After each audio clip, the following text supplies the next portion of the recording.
Very good morning to all the respected participants. Am I audible? Yeah. Yes. Okay. So I would like to welcome our eminent speaker for the today's session. So I would like to welcome in this short-term training program, which is AICT and AQIS approved, image processing and its application, which is being scheduled from 7th of September to 12th of September 2020. And this is the second short-term training program. The next short-term training program will be commenced from 21st of September. So this is day 5 of this STTP, 6 days STTP. So today, till now, the sessions were covered related to image processing, the applications of image processing, computer vision, machine learning, deep learning. So now on the day 5, this is session 1, and we are going to start with the session that is image reconstruction using deep learning. And we would like to invite our eminent speaker for this, Dr. Manish Bhatt. So I would like to first introduce Dr. Manish Bhatt. Sir has completed his PhD in biomedical image reconstruction from Indian Institute of Science, Bangalore in 2017. He was postdoctoral fellow at University of Montreal, Canada, and Johns Hopkins University, United States between 2017 to 20, where he was working toward developing imaging algorithm for fatty liver and breast cancer screening. He is currently a consultant at Shell Technology Center, Bangalore, in collaboration with IISc Bangalore for rock image reconstruction in petrology. He has published several international journals and conferences. His research interests include medical image reconstruction, ultrasound imaging, deep learning, and solving inverse problems in biomedical imaging. So we would like to welcome you, sir, for this session. Thank you, Ms. Pooja. Thank you so much. Okay. Can I start sharing my screen now? Yes. Just 1 second. Okay. So to start with, image reconstruction techniques are used to create 2-dimensional and 3-dimensional images from sets of 1D projections. They are used everywhere around us, like for your mobile phone, there is a camera. When you go to a clinic, you get yourself ultrasound or CT checked. There it is image reconstruction. And these reconstruction techniques form the basis for common imaging modalities such as CT, MRI, phone camera, and they are useful in medicine, biology, earth science, archaeology, material science, remote science, non-destructive testing, and everywhere around us. So the mathematical foundations for these reconstruction methods are based on radon transform and inverse radon transform and the projection slice theorem. And computational techniques that include filtered back projections and iterative reconstructions are some methods that we use to reconstruct images from our raw data. Several projection geometries are commonly used. As I was saying, image reconstruction techniques can be several methods, like filtered back projection, which is the basis method, and then iterative reconstruction methods, deep learning methods. And most popular methods are iterative reconstruction methods that refers to iterative algorithms used to reconstruct 2-dimensional and 3-dimensional images in certain imaging techniques. 2-dimensional images can be like images taken from your phone camera, and 3-dimensional image can be CT scan that you perform at your hospital. So the reconstruction of an image from the acquired data is called an inverse problem. Now let's first see how images are traditionally reconstructed. Fourier slice theorem is one of the basic theorem that all of us know, and it explains that the reconstruction of the object from the projection data can be performed by taking a one-dimensional Fourier transform of its projections. So this theorem states that the one-dimensional Fourier transform of the parallel projections is equal to the two-dimensional Fourier transform of the object into its slices. That is f1 into p1 equal to s1 into f2, where f1 is one-dimensional Fourier transform and p1 is its projections, and s1 is its slices, and f2 is your two-dimensional Fourier transform. So So the projection data that should estimate the object using two-dimensional inverse Fourier transform can give you a reconstructed image. For example, as you can see here in the figure, the XY coordinate system is rotated by an angle theta. And the fast Fourier transform of the projection is equal to the two-dimensional fast Fourier transform of the object slice along a line rotated by theta. Thus, the Fourier slice theorem states that the Fourier transform of parallel projections of an image fxy taken at an angle theta gives a slice of the 2D transform subtending an angle theta with the u-axis. In other words, we can say that the one-dimensional Fourier transform of the set of projections gives the value of two-dimensional Fourier transform along the angle line dB. What does it mean? So mathematically, it may look very difficult, but if you see the example, it's a very simple statement. For example, here in the first figure, a beam from your left side is projected and a circular object has to be reconstructed. This is our goal, that this circular object needs to be reconstructed. The beam is coming from the left side, and on the right side, you see a detector strip where all the light or X-ray or whatever the projections are, they are absorbed. So data is collected at the detector strip, and this is the raw data. And then if you see in the second figure B, which is the result of back projecting sans strip data, the projected data is back projected, which is shown by the reversed arrow towards the left side.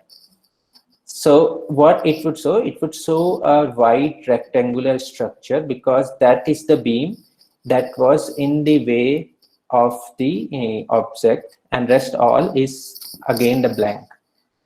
What we do in our general life is we take such projection from all dimensions, all directions. For example, in C, then the beam is rotated and it's sent from the down to upward, and the detector is on the top side. And then in the next figure to it, the detector is back projecting the data that it got, and it gets you a rectangular structure. So in this way, you have a combination of several rectangular structures where the beam is projected from several directions. Let's say 180 angle, if there are 180 angles at 2-degree angles apart. So when you sum all these angles, you would see a peak at the middle of it, and that peak would reconstruct the object model. So from the E figure, from the last figure in this picture, we can identify the object whose amplitude is twice that of individual back projection. As the number of projections increase, let us say there are 180 projections at 2-degree apart, the strength of intersecting back projections would decrease in relation to the strength of regions in which multiple back projections intersect. And what would be our net result? The brighter region will dominate the result, and back projections with few or no intersections will fade into the background. So what does it mean? Here is an example. The first image is a circular object that needed to be reconstructed. The second image is its back projection from one direction, from right to left. Then there is another back projection in a diagonal way in third image. The fourth image, there are 3 back projections. In the fifth image, there are 1, 2, 3, 4 back projections, 2 diagonally, 1 horizontally, and 1 vertically. And when you are summing all these back projections, in the middle of it, the circular object is becoming more stronger than rest of the background. Once you start doing it from more angles, let's say there are 180 angles, then you would, in the end, you would get a circular object, as you can see in the last picture. So this is the simple back projection algorithm, which is the most basic and most traditional algorithm used in all the current devices. So let's see one popular imaging modality where this back projection algorithm is implemented. Let us say it's CT, computed tomography, and one popular imaging application, let us say medical imaging. So in this section, I'm going to discuss X-ray computed tomography, its physics and acquisition, the traditional techniques, analytical linear reconstruction techniques, and then the modern techniques that we are currently using in our systems, iterative reconstruction techniques. That is where we are right now. The state of the art is iterative reconstruction techniques. And then what is the way forward? Deep learning models, which looks like the future for us.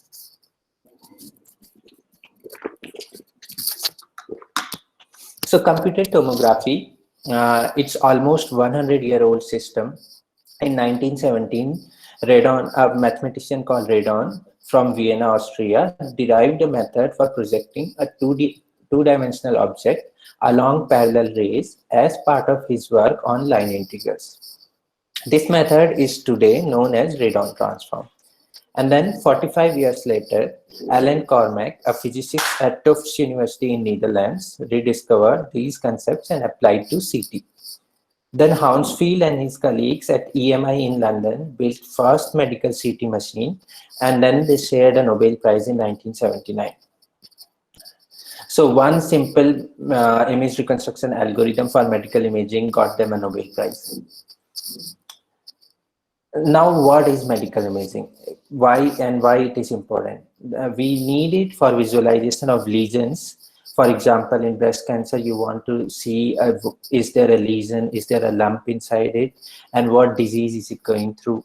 We need it for radiological interpretation to rule out or rule in a diagnosis, or to create a diagnosis tree, like whether you are in first stage, second stage, third stage. So there are mainly three parts of medical imaging that could be scanners, computers, and users. Medical imaging comes in the second part of this area to work on the computers, where a scientist or researcher is mainly works from the acquired data that they get from scanners, and then they give these images that they prepare to users who are usually either doctors or radiologists. So as a medical imaging scientist, one wants to perform work at the intersection of instrumental engineers and doctors. These imaging methods have been evaluated a lot in the last 100 years. The oldest methods are two-dimensional methods like X-ray radiography. All of you must have seen the image of a hand created by Roentgen, which was the first ever X-ray image. Then the recent images include 3D imaging modalities like CT, MRI, or PET, positron emission tomography. The new techniques that are coming right now are dynamic CT, MRI, ultrasound, all of these in dynamic form. And the world looks at right now at 5-dimensional technologies, which would be 4D plus functional. That means they would be able, let's say if it is a functional MRI of brain, that would require to see what is happening at each moment, what function is happening at each moment of the brain. So major advances in this field is, which are also the challenges of medical imaging, is first, creating a faster system that would require a 4D protocols, going farther for our reconstruction to create 3D anatomy reconstruction and to create the whole images of a body in less than 20 seconds, to create a functional system for physiology, and we could use PET, SPECT, optical and MRS technologies, and fusion of anatomy and function. Meaning that requirement of processing huge amount of data in short time is the need for medical image reconstruction. So how do we do a medical image reconstruction? And what are the steps required for this? The first step is to introduce some form of radiation. It could be electromagnetic, for example, X-ray. It could be acoustic, for example, ultrasound. Then observe the interaction of this radiation with tissue. So X-ray or near infrared or ultrasound, when it goes inside a biological tissue, it attenuates, it scatters, and it concentrates into some region. So observing these three interactions can get you the image inside the body tissue, and convert these observations finally into a meaningful image, and that could give you a computer image or a radiology film. For example, X-ray is a radiation that you projected on your hand. It got attenuated somewhere, and variation in X-ray attenuation can be seen in a film. So the method is for this is a beam of X-ray is directed through a patient onto a film, and the image that is created is the X-ray shadow of the patient. It got the Nobel Prize for Roentgen in 1902, I think. So the projection radiography system, it involves a big system which, for example, for an X-ray CT, there is an X-ray tube and housing which projects X-rays into a patient body. Patient is usually laid on a table, and then the detectors are on the other side.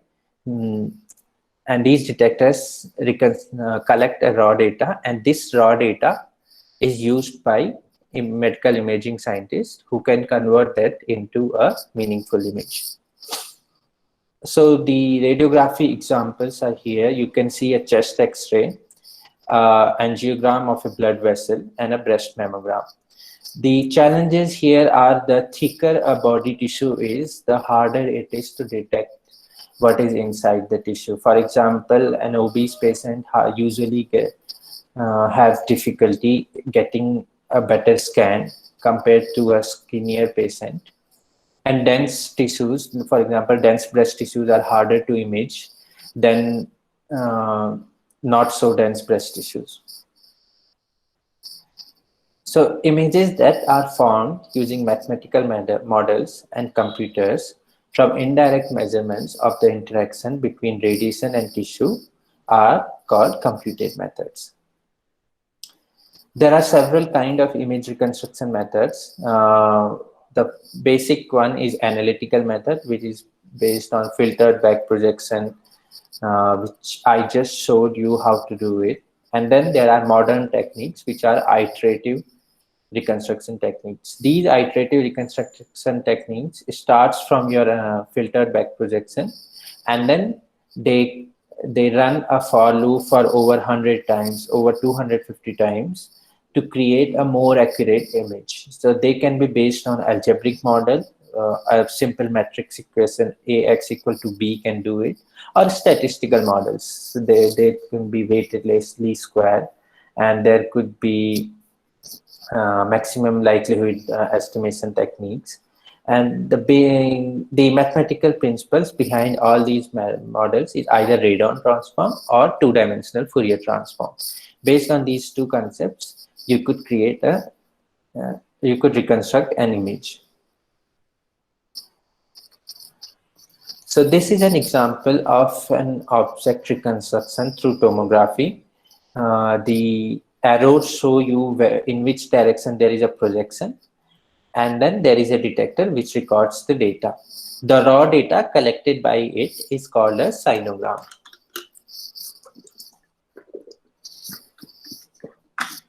So the sinogram is shown here is between R and phi, projection angle and projection mean, and the projections are on the left image. You can see from bottom to top there is an object in the middle, and then you see a straight sinogram, which is the raw data.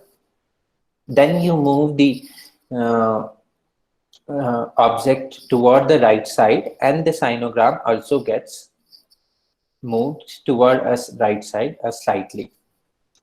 Then if you move rotate the object, the phase can be slightly different. In this way, once your back projections are coming from all the directions, your sinogram also changes slightly in each direction, and the sum of it looks something like a DNA reconstruction. This is called sinogram or raw data, and this is where we start reconstruction. So as a medical imaging scientist, when you see such image, you should know that this is our image, raw data, and we want to convert this image into a meaningful image, which would be an image of a body tissue. So For all these physics and principles, you can refer to a very good book, The Essential Physics of Medical Imaging, written by Bushberg. It's the most standard book read across the world. There you can go from chapter 18 to 22 for understanding radon transform and two-dimensional Fourier transform, Fourier slice theorem, and that could give you the initiation of how to start image reconstruction in this method. Not to forget, right now I am just showing you the example of image reconstruction in medical imaging, but image reconstruction in camera and photography follows the same principles. There is a light, usually in visual range, coming from the source objects around you, from the surroundings. For example, if you are taking a photo of a tree, the light reflection coming from a tree goes into your camera where there are detectors. The detectors records the sinogram data of that reflection, and then there is an algorithm inside the camera that converts it into a meaningful image. That the same thing happens, the same image reconstruction happens in camera, which happens in the medical imaging.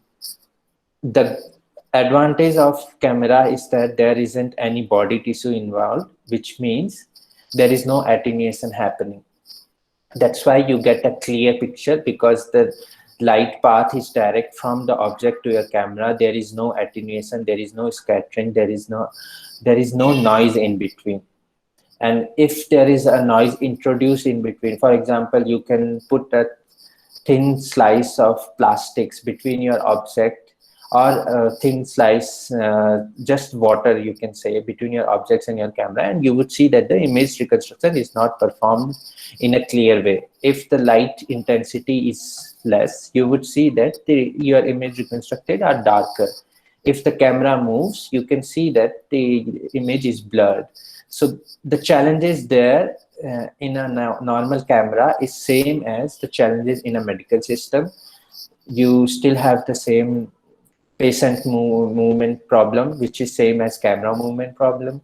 The attenuation problem is much higher in medical imaging system because the radiation goes through a body tissue, and then there is an interaction of radiation and biological tissues, which creates attenuation and scattering. Now let us see the image reconstruction techniques, the old school techniques, in both of these techniques, camera photography or medical imaging system. But I'm going to show you the examples on medical imaging. So tomography is about reconstructing three-dimensional volumes using two-dimensional data. Two-dimensional data is the projections, beam coming from an object into your camera detector, and then reconstructing a 3D object, for example, in CT or MRI, out of it.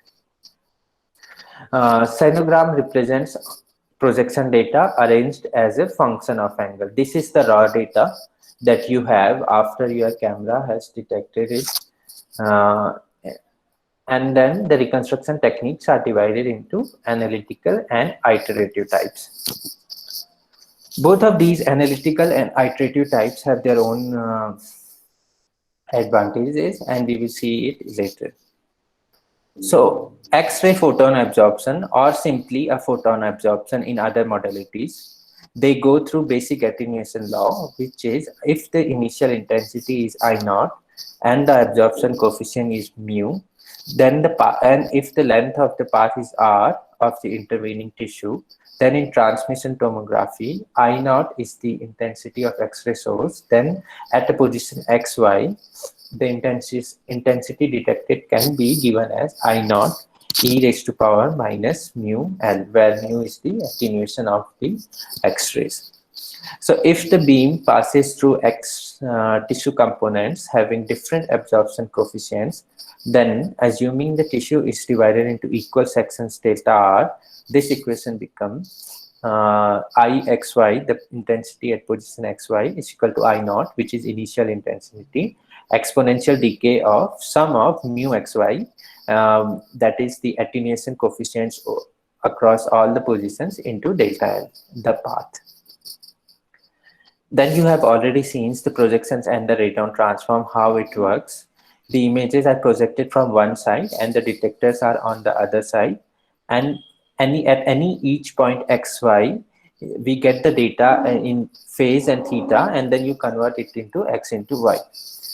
So an arbitrary point in the projection signal is given by the ray sum along the line x cos theta k plus y sin theta k equal to phi rho j. K could be from 1 to 360 or 1 to 180 degree. And the ray sum is a line integral given by g rho j comma theta k equal to double integration minus infinity to infinity. That is, you are summing it across the whole volume.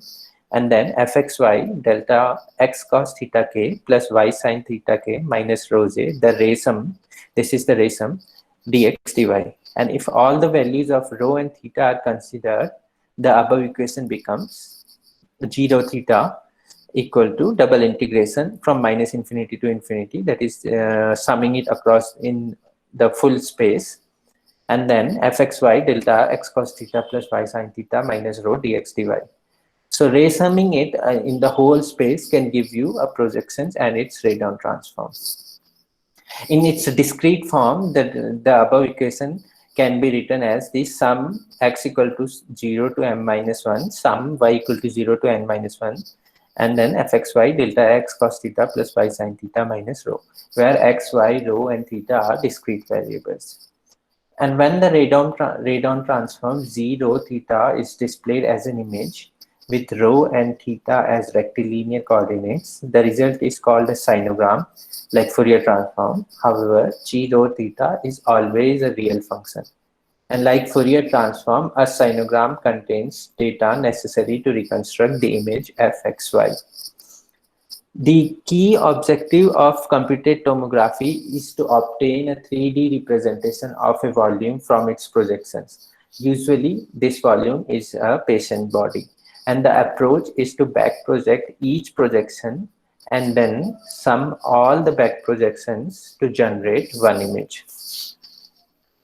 Stacking all the resulting images produce a 3D rendition of the volume, and to obtain a formal expression for a back projected image from the Radon transform, we can begin with a single point g rho I theta k of the complete projection g rho theta, and for a fixed value of rotation theta k. In general, this image can be formed from a single back projection obtained at an angle theta, which is given by f theta xy equal to g x cos theta plus y sin theta comma theta. And final image is formed by integrating all back projected images from 0 to pi f theta xy d theta. This would give you fxy, the final image. And in discrete case, this fxy can be written as from in the summation form sigma theta equal to 0 to pi f theta xy, where x, y, and theta are discrete variables. So this was the mathematics, and I promise that's all. And there wouldn't be more such Radon transform. So how does the tomographic image reconstruction looks? This is the analytical reconstruction. For example, you have a circular object. If you reconstruct 4 projections, you can see the first image, then second image 16 projections, and then third image 128 projections. If we do not use a filter in these back projections, you can see the last image in the first row, but with the 128 projections, you do get a good reconstruction of the object, a circular object, but then there is a blur around surrounding it. And to remove this blur, we can use a filter, and this filter can remove all the low intensity values. So if you see a filtered back projection with 4 projections, 16 projections, and 128 projections, at the end you would see a much nicer image, the last image, where the projections are higher and the filter is applied to remove the low intensity profiles. So the blur is gone and you are able to reconstruct an object. So obtaining back projections can yield blurred results, as I just showed you. And straightforward solution to this problem is filtering the projections before computing the back projections. and using a 2D inverse Fourier transform of FUV, that is fx is equal to double integration minus infinity to infinity FUV e j to pi ux plus vy du dv, and then replacing u with omega cos theta and replacing v with omega sin theta, the above equation can be expressed into polar coordinate form. So as you can see, u is replaced with omega cos theta and v is replaced with omega sin theta. The term in the exponential power becomes x cos theta plus y sin theta. Du dv becomes omega d omega d theta, and the limits become 0 to 2 pi and 0 to infinity. Then using Fourier slice theorem, which is the basis of all the image reconstruction, fxy can be reconstructed uh, as integration 0 to 2 pi in angles and integration 0 to infinity in space, z omega theta e j to pi omega x cos theta plus y sin theta omega d theta, and splitting the integral in two expressions for theta in the range 0 to 180 degree and 180 to 360 degree, and then using the fact that g omega theta plus 180 degree equal to g minus omega theta, we can get fxy equal to 0 to pi minus infinity to infinity omega g omega theta e j to pi omega x cos theta plus y sin theta d omega d theta. The term inside the bracket is inverse Fourier transform of the product of two frequency domain functions, which are equal to the convolution of the spatial representations of these two functions. So this is here it is shown that S rho is convolved with G rho theta, and this convolution gives the final image fxy. So algorithm for the filter back projection, if you want to implement it in the MATLAB. You first do the Fourier transform of the projection, then use a filter to filter projection, then take an inverse Fourier transform, and then back project the filter projection and linearly add, that is fxy equal to fxy plus delta phi pfx phi, and repeat for each slice. So that's all, and you would be able to get a filtered back projection. The MATLAB implementation looks much simpler than what mathematics we have seen. You just have to write radon I theta to get a projection of a simple function. So r is equal to radon I comma theta. And if you omit theta, the default would be 0 to 179. So this will give you a projection, which is shown here. And here what they have done is they have taken an imaging a square example, which is I is equal to zeros of size 100 comma 100, which is shown with blank white pixels, and then theta, the projections are from 0 to 180 degree, and to get the projections, the radon function in MATLAB is used, radon I comma theta, and then you get this image. This is the sinogram. For example, if the image looks like a Cephalon phantom, it's a very popular phantom, as you can see here. It is used in CT. Then you can replace the first line of the image with this phantom, and then use a radon function to get its projections on the other side. So you just need to use this function radon I comma theta, and you would get the sinogram. Once you have get the radon, you have to get the I radon, inverse radon, to reconstruct the image. So once you have P and theta, the projections and projection angle theta, you can get the image by a very simple function I equal to I radon P theta. And that's all. If you want to implement a filter for filter back projection, you can define a filter using P comma theta, and then interpolation. For interpolation, they have used interp.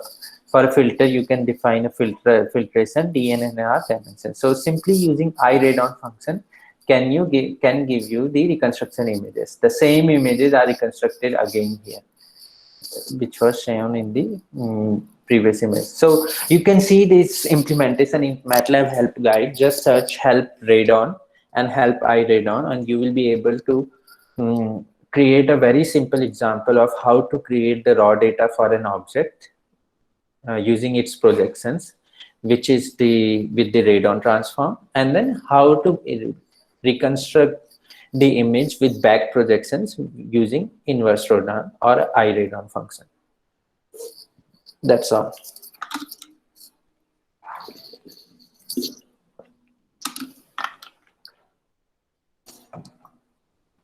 So this is how a back projection algorithm will look like if you use the radon and iRadon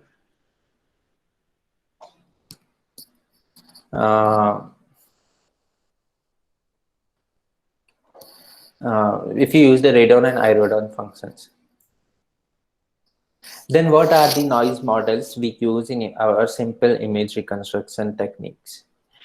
The noise component may be characterized by a probability density function, and the most common PDFs found in image processing applications are either Gaussian noise, Rayleigh noise, Poisson noise, or something like that. So what is Gaussian noise? It is used in spatial and frequency domain, and the PDF of a Gaussian random noise variable Z can be given using a simple function, as you can see here with an equation.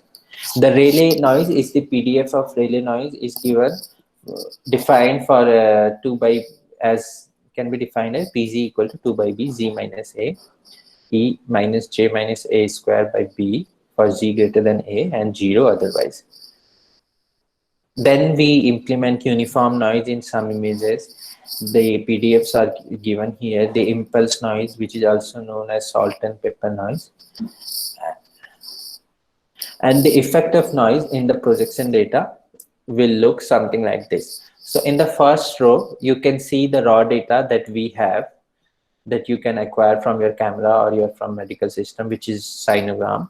So the first image is noiseless image, the SD is equal to 0, and the last image on the rightmost side is the noisy image with the maximum noise as standard deviation equal to 0.50. So as you can see, the noise can corrupt an image, and the diagnosis becomes more and more difficult when noise is higher and increasing. So this is an example of a phantom in lab. Reconstruction is performed using increasing the number of rays to increase the resolution. This is one way you can overcome the noise problem. So if you increase the number of projections from 500, like let's say on the rightmost side it is 32 rays, on the leftmost side it is 500 rays, and the reconstruction resolution is improved when the number of projections have been increased. Another way to tackle noise issue is by increasing the number of views. That will also increase the number of resolution, as you can see here. But the problem with increasing number of projections or views is that you have to process a huge amount of data, and then processing that amount of data would require a huge computational system. And often we don't have such powerful workstations in our hospitals or in our small camera. So we have to really limit that part. Now, you all know how can we set the figures of merits for an image, whether an image is reconstructed a good image or a bad image. So some simple methods are computing mean square error or signal to noise ratio of the image, and based on this you can say whether this image is reconstructed well or not. So what are the advantages of the analytical reconstructions? We can reconstruct well-known properties. For example, if you are using an optical technology, you can reconstruct optical absorption, optical scattering. If you are using ultrasound, then you can reconstruct speed of sound, ultrasound attenuation. These methods are easy to implement. If, for example, in matrix form, if your equation is AX is equal to B, where B is the data that you receive and A is your system matrix and X is the image that you want to reconstruct, all you have to do is write X is equal to A transpose B, or X is equal to A inverse B, and that's it. Your reconstruction is performed on your MATLAB. So it's one line code in MATLAB, and it's very easy to implement.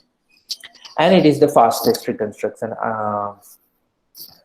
Differences are becoming less significant with the use of faster computers, but it is any day faster than iterative or deep learning methods.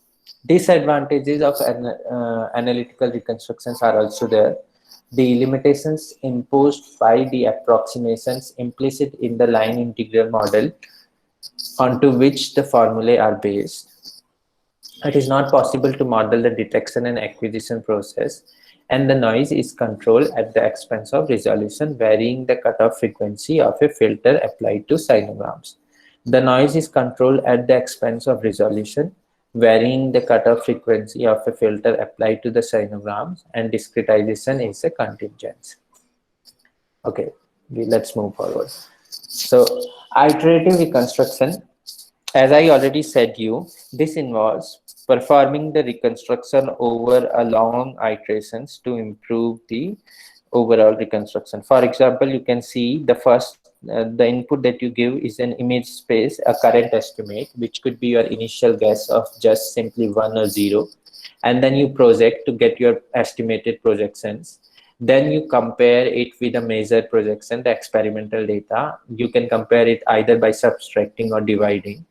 Then you compute the error projection, the error in the projection, and you want to minimize this error. It should converge to 0, and once you back project it, you get the error image, you update it to the current estimate, and then you run this iteration in a loop for more than 100 times, and in the end you would get a better image. For example, this is the first iteration, the estimated projections is a blank image. This is second iteration, estimated image projection is now you can see some image building over it, a blue and orange lights. And this is an nth iteration, let's say 100th iteration, and after 100 iteration the projection space would look like this, and the current estimate you can see on the left side would be an image that you want to reconstruct. So iterative reconstruction methods are the current methods that are implemented in the system. They are the state-of-the-art system, and most of your systems around you, including your phones, your medical systems, your remote sensing systems, they use iterative reconstruction methods. They are the state-of-the-art methods. They are going to be replaced by deep learning methods in the future, but currently they are the state-of-the-art methods. So main step for iterative reconstruction method is to first make the first arbitrary estimate of the slice, which could be simply one. You can just, if you are implementing in MATLAB, you can just simply give a matrix of ones. For example, x is equal to ones, and then you can define size 100 by 100. Project the estimated slice into projections analogous to those measured by the camera. In this step, physical corrections can be introduced. For example, attenuation, scatter, and depth-independent collimator resolution. If you are implementing it in MATLAB, this projection can be done by a simple one-line code using radon I by comma theta. Compare the projections of the estimate with measured projections. This is also again one-line code. If your reconstructed experimental data is, let's say, px, and your synthetic data is p0, then px minus p0. That's all the comparison is. Stop or continue. Then you see the error. If it is close to 0, you can stop, and if it is not close to 0, you can continue for the next iteration. So if you run it for 100 iterations, you would get an image, and then apply corrections to the estimate, and then use the inverse radon transform in the end again, I radon, and thus makes the new estimate of the slice. So this is the one loop. You can run this loop for 100 times to get a clear image. What it looks like in your image domain, you are repeating the f hat until each final estimate you are getting. You can create the forward projections to all projections using radon transform compared with measured projections. Here it is comparison is done by dividing. You can also do the subtracting. Back project ratio to all voxels using an I radon transform, and update the image.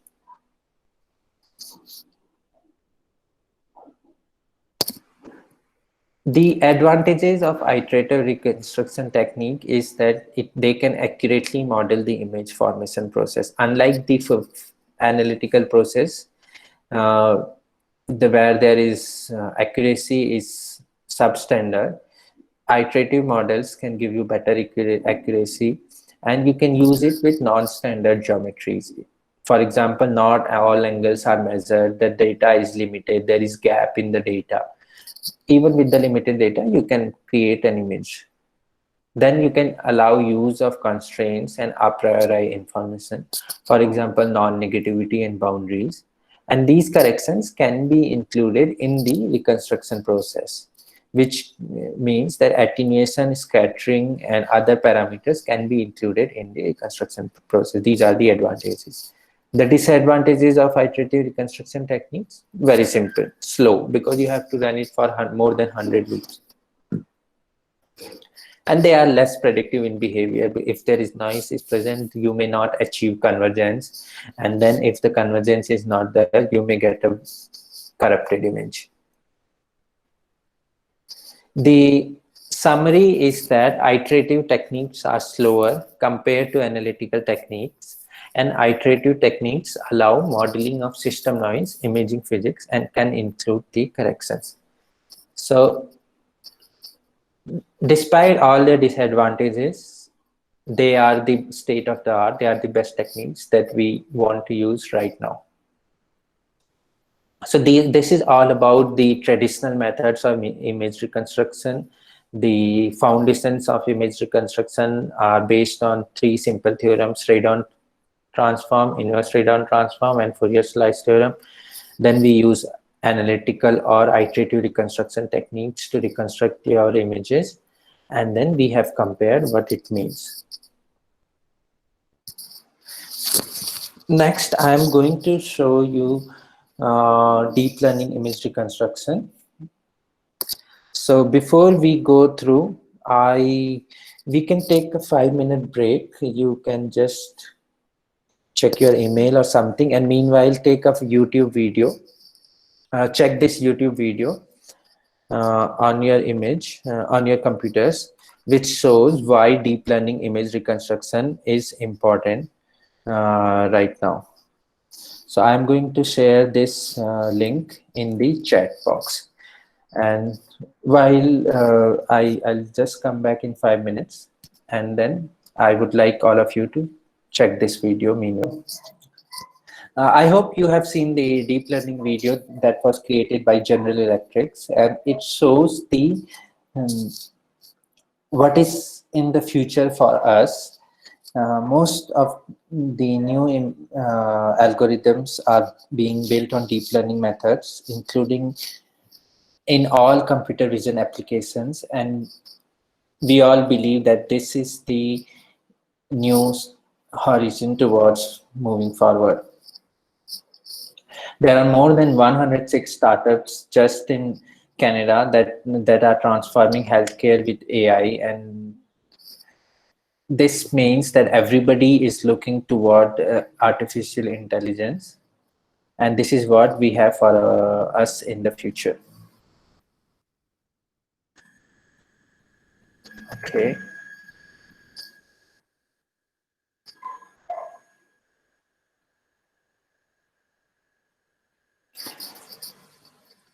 So as you know, artificial intelligence neural networks are composed of many layers, from input layer to output layer. They learn like humans.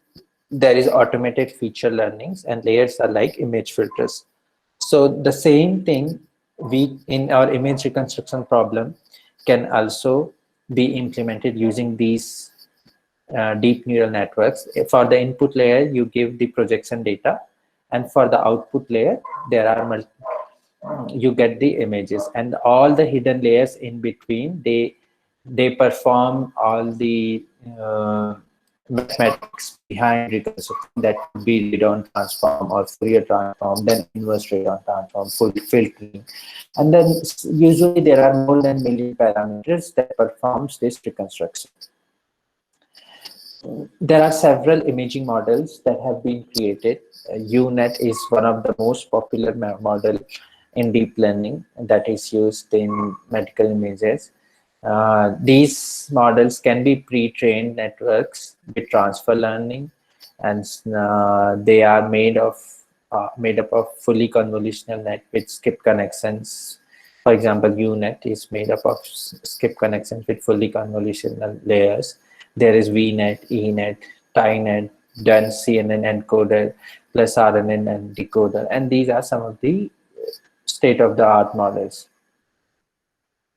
Deep neural networks that are now proven to be more powerful tools to represent complex data. And there are several networks that are being used for medical image reconstruction. One of them is residual network, ResNet. This ResNet is one of the most popular DNN, and the architecture of ResNet is shown here, which can also be formulated mathematically as UK plus FK UK equal to UK plus 1. So there is two convolutional layers between two identity maps, and then it is done again in an iterative manner. Then I'm just going to list some of the most popular image reconstruction deep networks that one can use in their own research for image reconstruction. Autoencoder is another image reconstruction deep model.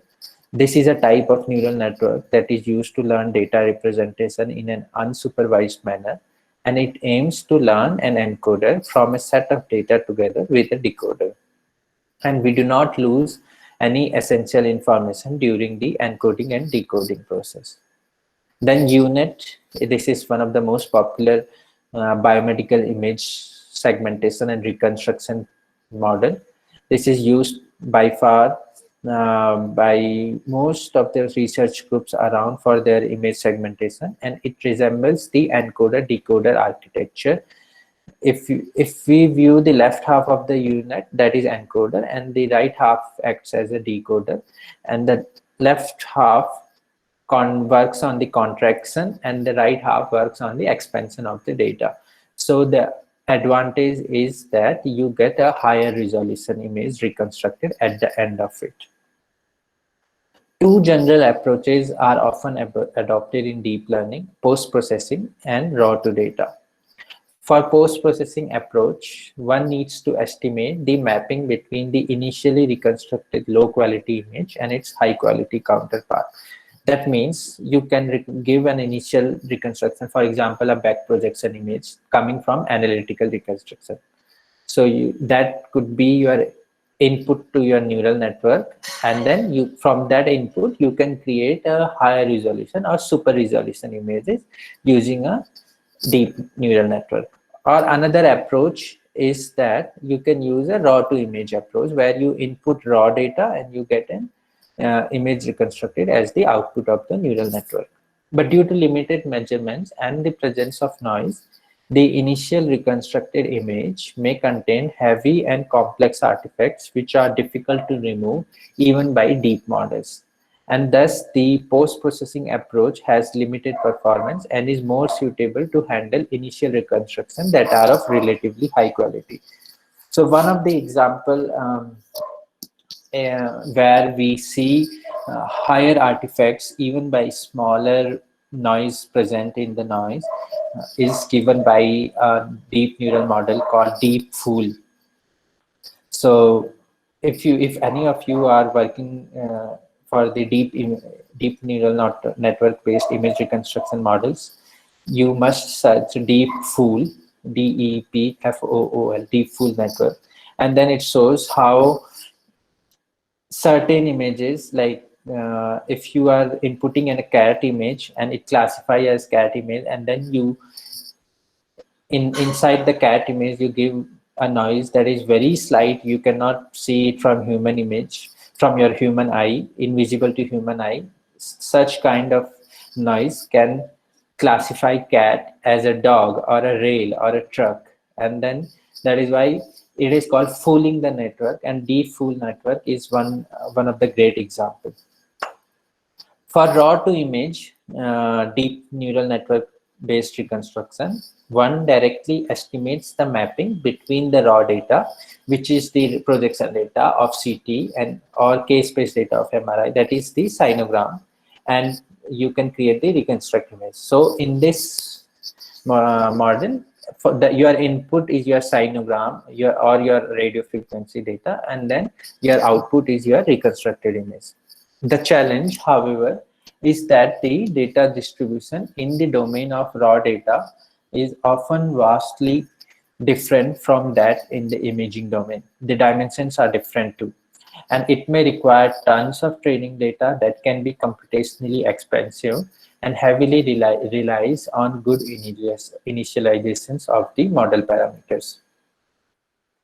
So some popular networks that perform raw to image reconstruction is ADMM-Net, which is based on iterative method called E-alternating direction method of multipliers. It is used for MR image reconstruction. Then primal dual networks, PDNet, they are used for CT image reconstruction. Then joint spatial radon net. This comes from radon transform. So JSR net, and to suppress it, it is used to suppress the artifacts induced by incomplete data and noise in CT imaging. So this is an approach for reconstructing images from the raw data in ultrasound imaging technology. So in the first figure here, the top figure, IQ figure is the raw data. This is how raw ultrasound data looks like. This IQ data is sent into an encoder and decoder network.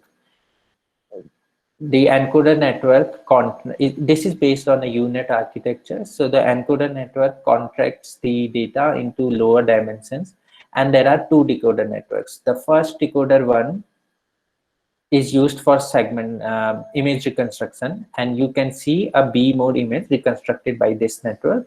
And the second decoder network, decoder 2, is used for segmentation, and you can see a segmented images where the a lesion or a tumor is segmented. So this is a very good example, because in this, both the decoder 1 and decoder 2, they have the same architectures. There is no difference between decoder 1 and decoder 2. The only difference is that they are trained with a different set of images. The first decoder network, which is performing image reconstruction, is trained where the ground truth is reconstructed image and the input data is raw data. Decoder 2 network is trained where the ground truth is segmented images and the input data is raw data. So most deep neural networks, the performance is based on how you do the training, how big is your training data set, what is the diversity in it, and what is the loss function in it. And based on it, you can get any target to be done by this, including image classification, segmentation, reconstruction, or anything else. So in the bottom image, this is here the image, the performance of this network is shown. So the first image A is the traditional image reconstructed using an iterative reconstruction method that we have currently in our systems. B is an image used by another state-of-the-art model, which is not deep neural network, and the arrows are pointing towards the failure. So you can see there are two false cysts are shown here. C is the segmentation of the B image, and then you can see the arrows are pointing toward failures. So you can see that the segmentation is not performed very well. D and E is the performance of the deep neural network that is shown in the above figure. The reconstruction image is very nice. There is no false cyst present, and the segmentation is also very nice. So this can be achieved by training the network with a huge set of diverse data. For example, in this research, they trained it with more than 60,000 samples to get this data. So how this CNN computational neural network based workflows work? For example, you have raw data, you give it to CNN1, and then you can get a reconstructed image. This is the image reconstruction task. This reconstruction can be CT, MRI, ultrasound, as I just showed you. You can also do medical image as your input, then ask the CNN to perform another task, and then this can be used by doing detection, classification, or segmentation process. This is called image analysis task. And then there is you can also combine both CNN1 and CNN2 together to perform both the tasks together. So in the previous example, decoder 1 acts as the reconstruction CNN, decoder 2 acts as the segmentation CNN, and then when you combine it, you get a single CNN which can give you both the things, reconstruction and segmentation together. So all of this is usually very simple to implement. All you have to do is download for example, if you want to use a UNet architecture, all you need to do is download the UNet architecture from the internet, define what is your training set, define what is your ground truth, train the network with a huge amount of diverse data set, 30,000, 50,000 images, for example, and then the network will learn itself what it has to be done. Whatever ground truth you give, the network will learn the same thing to do. So let's see some more applications and network models. This is an application for deeper depth prediction with fully convolutional residual networks. For example, in 3D images, you want to see, you take a picture of a desk, a work desk, and you want to see where your coffee mug is kept, where your book is kept, whether it is close to you or whether it is far to you, for the prediction of deeper depth. So a fully convolutional architecture encompassing residual learning to model the ambiguous mapping between monocular images and depth maps, and they trained it end to end. This network could efficiently learn feature map upsampling within the network, and for optimization, the reverse Hubble laws driven by the value distributions commonly present in depth maps was applied. This technique did not rely on post-processing techniques such as CRFs or other additional refinement steps, and this source code is also given. So you can find this model by googling deeper depth prediction, and you would be able to find the source code in the GitHub, and they will also have given how to implement this model using Python commands. So these are some of the up-convolutional way, from up-convolutions to up-projections, and convolving the original feature map with 4 differently composed filters and interleaving them to obtain the same output while avoiding zero multiplications. Then there is another method, estimating depth from monocular images as classification using fully convolutional residual networks. So for example, here an input image of a meeting room is given where there is desk and table, and then you want to create a depth estimation. So you pass it through a fully convolutional residual network, and then your ground truth is you have already created labels with depth, and then you have given them as scores, and then you use a fully connected CRF to create this depth estimation. So the colors of the depth can tell you which is closer and which is far. For example, red is far and blue is closer to you.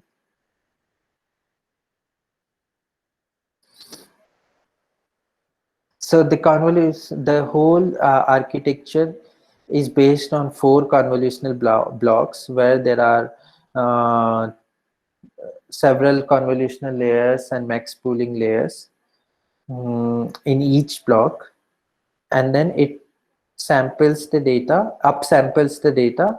So the first one, you can see that it is in the dimensions of 64 and 256, and the last layer is in the dimensions of 512 and 2048. So upsampling is done to create a higher resolution in depth labeling. Then there is perspective transformer net.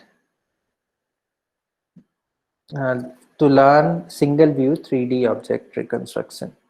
This is also one of the popular network which is being used right now. And single view 3D object reconstruction can be done using this network from a learning agent's perspective. For this, we can formulate the learning process as an interaction between 3D and 2D representations and propose an encoder-decoder network with the novel projection laws defined by the perspective transformation. This projection loss enables the unsupervised learning using 2D observation without explicit 3D supervision. And generating a 3D volume from a single 2D image can be done, like from learning from single class objects, learning from multi-class objects, and testing on novel object classes. So this is some example of this perspective transformer network. It is a very popular network available on internet. For example, a 3D image of a chair is given, and then camera is recording the this is done synthetically from different angles, as if the image has been taken from a different angles. Then it is given to the network, and then you can see the single view 3D volume reconstruction with perspective transformation. This is how the network architecture looks like. So first, the encoder network, which downsamples the data, which works on the contraction principle, and then the decoder network, which works on the expansion principles, just like UNIT. Then another application in image reconstruction is face image reconstruction from deep templates. It wants to detect to what extent face templates can be derived from deep networks for inverting them to obtain the original face image. Deep templates extracted by deep networks under the image reconstruction. Okay, I think there is some mistake. So a deconvolutional neural network, it can be used to reconstruct images of faces from their deep templates, and the reconstruction method can be evaluated using either a type 1 or a type 2 attacks. So comparing the type 1 is comparing the reconstructed images against the original face images used to generate the deep template, and type 2 is comparing the reconstructed images against a different face image of the same object. And then it can reconstruct the 3 face images from 3 different CNN. So this is face recognition system vulnerability to image reconstruction attacks. Face image of a target image, as shown here, is reconstructed from a template to gain system access by either creating a fake face, for example 2D fake printed image or a 3D mask, or inserting a reconstructed face into a feature extractor. So this application is right now very much used in deepfake images. Deepfake is a very popular technology. If you Google it, you will find it in creating fake videos. For example, in politics, they create fake videos based on deepfake images just before the election to show to make the population biased toward one popular party. It has been used in US, it has been used in Europe, and it has been used in India too.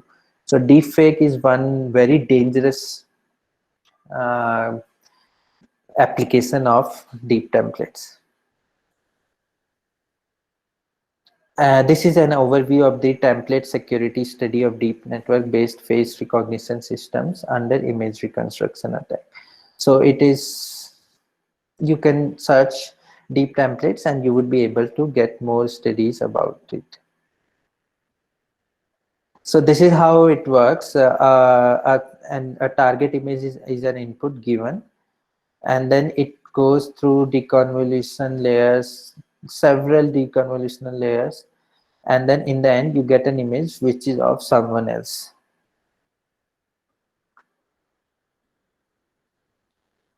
So next application is a point set generation network for 3D image reconstruction from a single image. We can address the problem of 3D reconstruction from a single image, generating a straightforward form of output point cloud coordinates. So for example, you can see a car image is there and a bottle image is there, and then a 3D point cloud reconstruction of this bottle and car image is performed. Usually the input is a two-dimensional simple image, and then you can get a point clouds out of it. Along with this problem arise a unique and interesting issue that the ground truth shape for an input image may be ambiguous.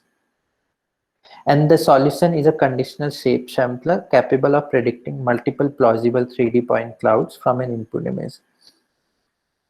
So you can also find more about it by googling a point set generation network. The purpose here to show all this network is you can relate it to your own research, and whatever is useful for you, you can use that tool in your own research. This is how a point out network structure looks like. So there are several convolutional layers which are shown by the pink color, and then there are some deconvolutional layer which are lesser than the convolutional layer, and then there are even lesser fully connected layers, and then there is an encoder decoder type of network.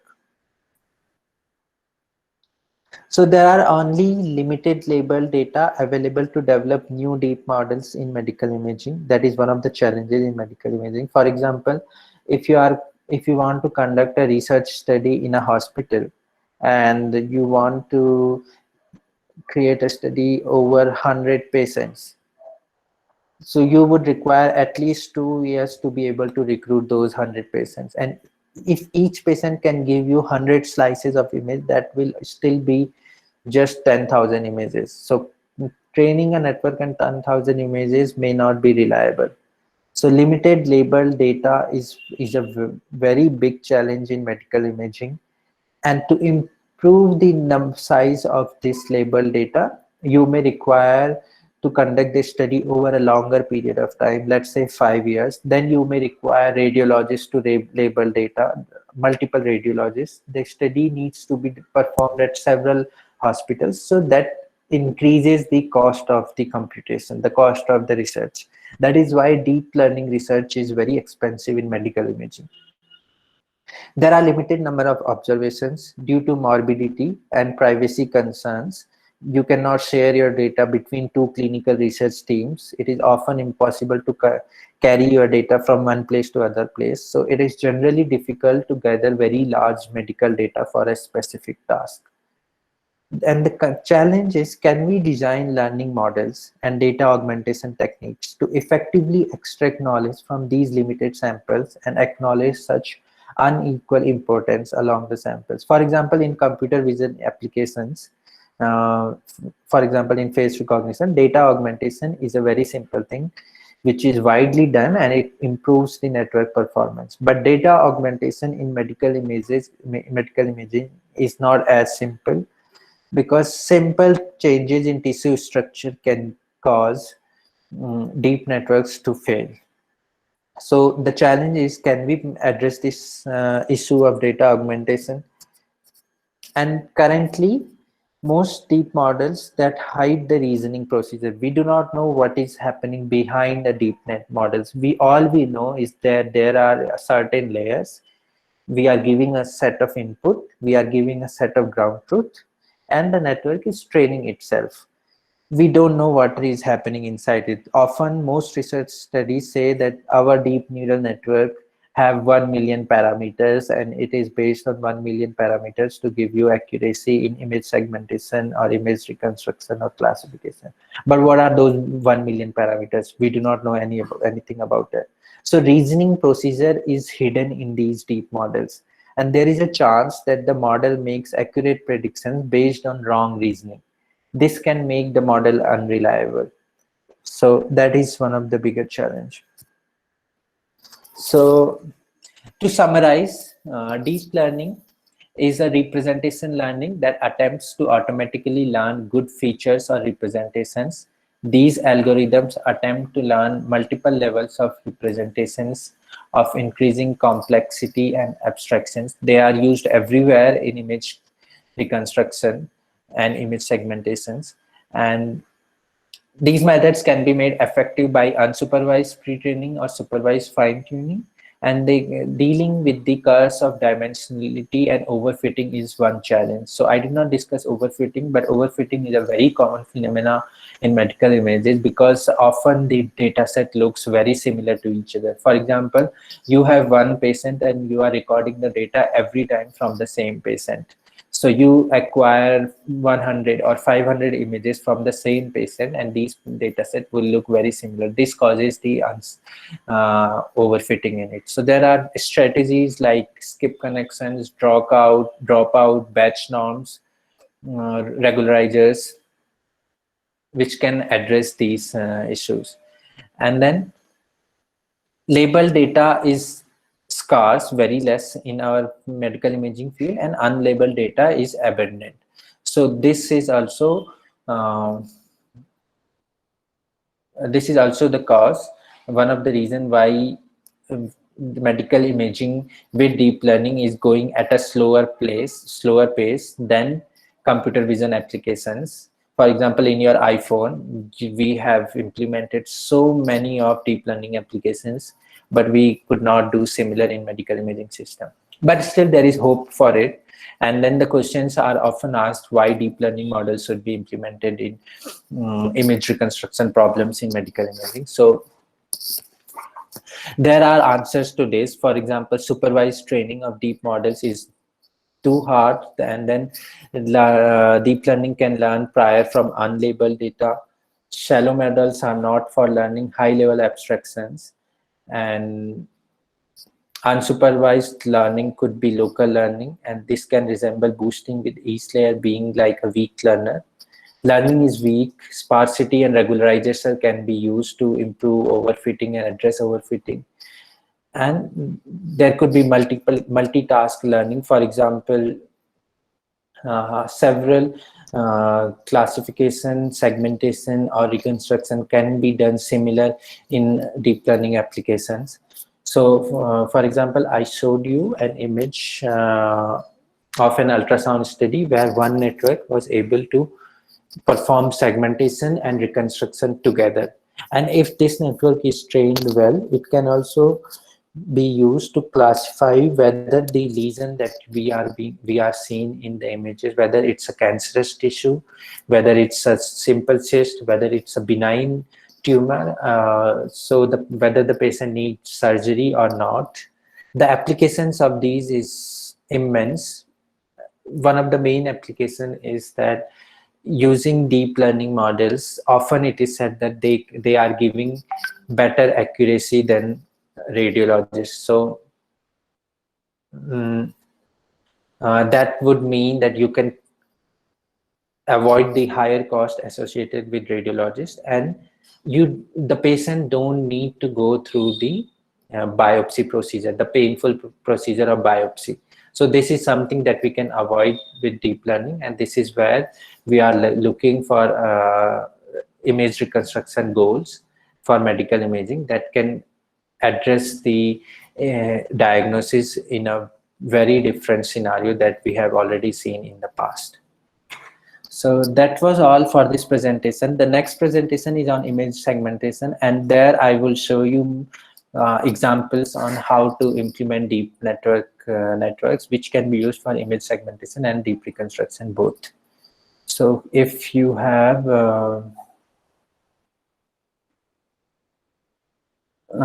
there are some questions which is I am seeing here, so I would like to address these questions. Someone has asked, can we use this architecture UNet for MRI? Yes, definitely. This architecture has been used for several medical imaging applications, and MRI is not different. We can definitely use it. It would give you higher resolution compared to traditional methods, so that would be an advantage. But getting such a huge data set for MRI would be a challenge for you. Next question is, whether reconstruction is essential for segmentation, and when and how it would be useful for segmentation. So reconstruction is not essential for segmentation when you are using a deep learning model. So in that case, you can just train your network on your segmentation ground truth images, and there is no need to do reconstruction.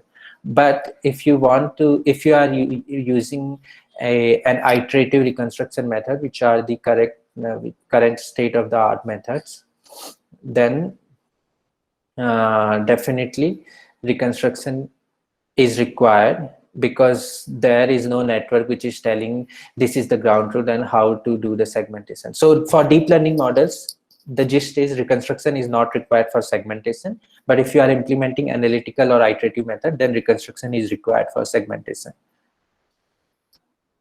So if data augmentation don't works, then what is the minimum number of medical images required for an accurate DL model? That is a very good question. No researcher can tell you what is the minimum number of medical images required, and we do not know the answer. None of us know the answer. The only thing we know is we try and we see how good our network is performing.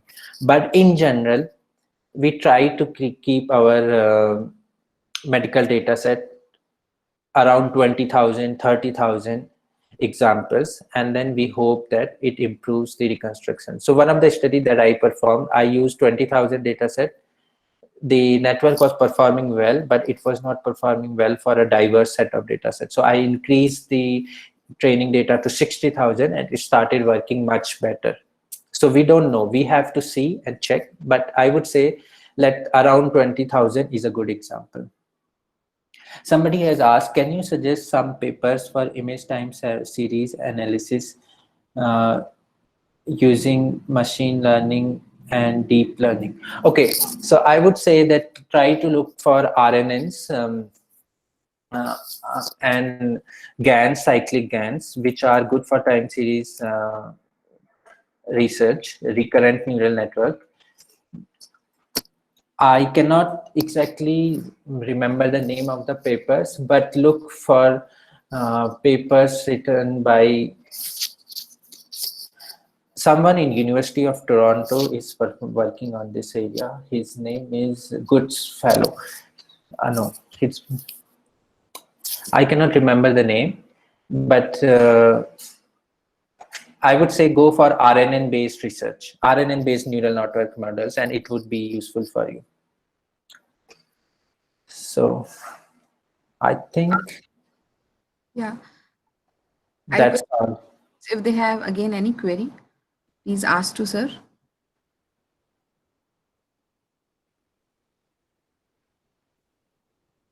Okay, so. Okay, someone has asked, can you please provide presentation and programming notebook? Yes, I would be happy to share it with Miss Pooja, and then she can share it with the participants. Thank you, sir. So now I would like to thank Manish sir for discussing the new dimensions of deep learning, its applications, and it was really a different kind of session that every researcher could work and exploring the new dimensions of deep learning. Definitely, it was really a great session, sir. Thank you so much. Now, I would like to request all the participants to reconnect at 11:45 a.m. with the Manish Bhatt sir, and the session would be for image segmentation using deep learning.